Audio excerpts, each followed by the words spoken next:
summer vegetable tart. Well, hello everyone. This is a different video. This is going to be a cooking video rather than an allotment video or a potting shed video or anything else video. So this is going to be just a quick how-to for making a summer veg tart. Now, depending on what vegetables you might be growing at the moment, you may well have a glut of these things, courgettes, and principally this recipe uses courgettes, but you can vary it and put really pretty much any vegetables you want on this tart. As you'll see as we put it together, different vegetables can be used. I'm going to use onions, courgettes and tomatoes. I just happen to have cherry tomatoes, but there's no reason why you couldn't use regular tomatoes. In fact, in some ways it would probably work better with regular tomatoes. You're also going to need some puff pastry. Now this is ready-made puff pastry that's come out of the freezer and been defrosted. So you can make your own, or you can use the ready-made stuff. Because this is a quick and easy recipe, I'm using the ready-made stuff. You're also going to need balsamic vinegar, dried herbs. You can use fresh. I've got basil and oregano here, extra virgin olive oil and a little bit of regular olive oil, salt and pepper, and some goat's cheese. So that's all you need. And what I'll do now is show you how to put together this tart. Okay, now first things first, what I'm going to do, just a regular baking sheet, and I've just poured a little bit of regular olive oil on here. You can use a bit of butter or anything else, but what you want to do is just lightly grease this baking sheet, because you're going to put your pastry sheet on top of this when it goes in the oven. So you want to do this so it doesn't stick, basically. So there we go. I'm going to do that. Just put this out of the way. And then, as I say, you can make your own pastry, but I'm using the ready-made stuff purely for speed, because this is a quick and easy recipe. This is the sort of thing that you could literally come home from the allotment with all your ingredients, make this and whack it straight in the oven. And what I'm going to do is just literally pop this, put the cover straight down on the baking sheet. Obviously you want a baking sheet that is big enough to accommodate your piece of puff pastry. And then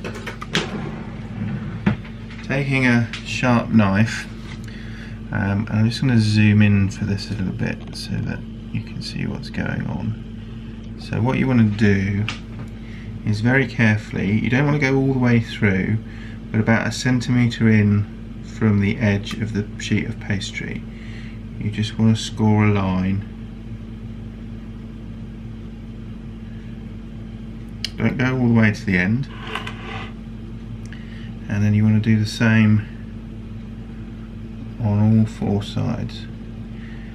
And as I say, you don't want to go all the way to the edge, and you don't want to go all the way through the pastry sheet. Basically what you want to do is end up with a line scored all the way around. The reason for doing that is when you cook it, that will form the crust of your tart. So put that to one side for now. I don't need to pre-bake this or do anything with it. I mean, obviously if your pastry is different, then you may need to do something else. Just put that to one side. And then what I'm going to do now is prepare the vegetables. Now, you just zoom back out. What I'm going to do is cut the courgette into reasonably thin slices, the onions into rings, and the cherry tomatoes I'm just going to halve. If it were a regular tomato, I'd put it into thin slices. Now what I'm not going to do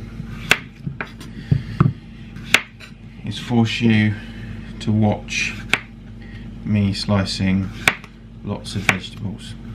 Basically, as you can see, slices yay thick, about ½ centimetre.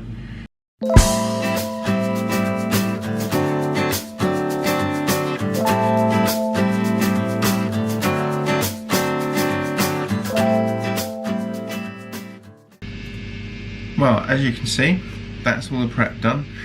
Now the next bit is fairly straightforward. So we're just bringing back our sheet of pastry we had earlier,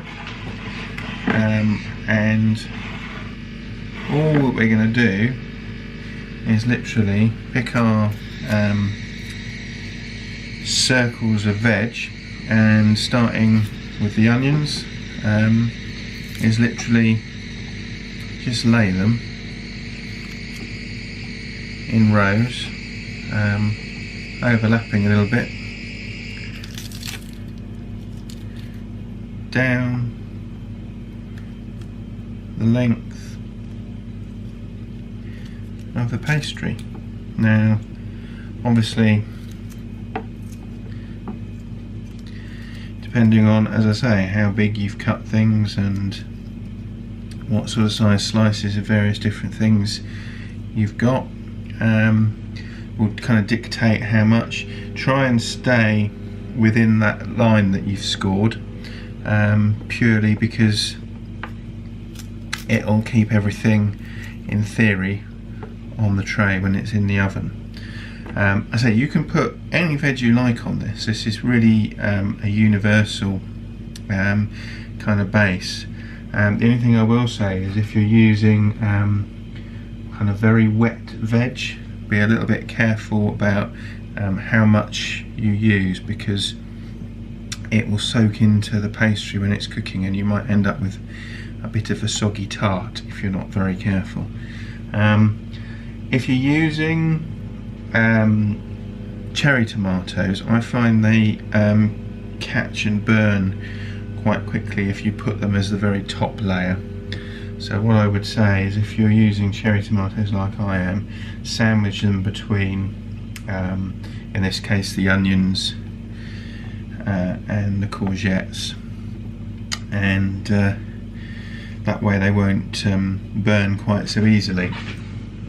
Now when you got to kind of that kind of first couple of layers, that's when I add the dried herbs. Now again, this is really to taste. If you like it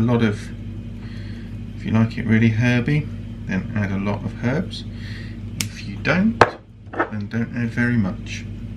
And I mean, as I say, I'm using for this basil and oregano, because that brings out the flavours, and particularly in the tomatoes and the courgettes.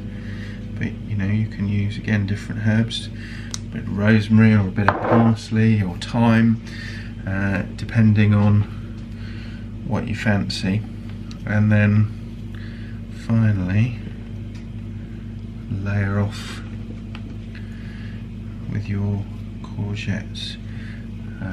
My main reason really for doing this was because we've got, as I said, I think at the beginning, quite a glut of courgettes at the moment. So finding things that are interesting to do with them, and not just simply boiled or fried or griddled or any of the normal ways of cooking, is really one of my principal aims. So, as I say, and then this is goat's cheese, and again, no art to this at all. I mean, if you want to be really, you know, if you've got young kids or something, you could make faces and all sorts of things with the veg, I guess, but I'm just kind of throwing it on willy-nilly. You don't have to add cheese, and it doesn't have to be goat's cheese. I mean, cheddar or a feta or something like that will work quite well, but I like the taste of goat's cheese, so that's what we're going to use. This is a new, if you bear with me 2 secs, this is a new balsamic vinegar, so I've got to take the seal off. Didn't realise this was a new one. I should do, because I know I used the last of the old one the other day. So again, just a little bit. Oops, that's a bit too much. That's what comes from having a full